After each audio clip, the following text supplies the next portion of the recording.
In today's video, I'm going to teach you how to flip a layer in Photoshop horizontally or vertically.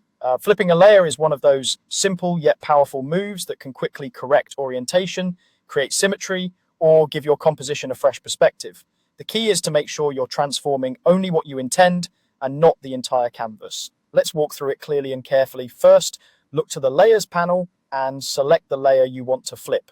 This is crucial. Whatever is highlighted here is what Photoshop will transform.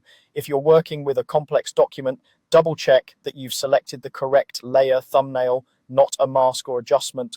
You can also select multiple layers if you want to flip several elements at once, and Photoshop will treat them as a group during the flip. With the layer selected, go to the top menu and choose Edit, then hover over Transform. From the Transform submenu, select Flip Horizontal.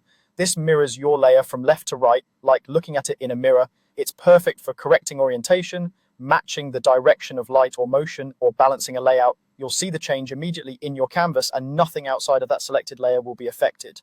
If your goal is to mirror the layer from top to bottom instead, follow the same path.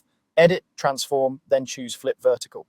This inverts the layer along the horizontal axis, turning it upside down while maintaining proportions and quality. It's especially useful for reflections, compositing elements that need to face downward or upward, or quickly testing alternates in a design.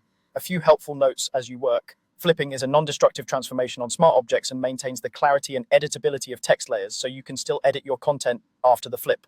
The flip occurs relative to the layer's position within the canvas, so alignment stays consistent. If you need the flipped layer to line up with other elements, use guides or snap settings before flipping to make placement easier afterward. Remember, the only two choices you need here are flip horizontal to mirror left and right, or flip vertical to mirror top and bottom, and both are found under Edit Transform. As long as you've selected the correct layer in the Layers panel before you begin, you're set. That's all there is to it. Select the layer, then flip horizontally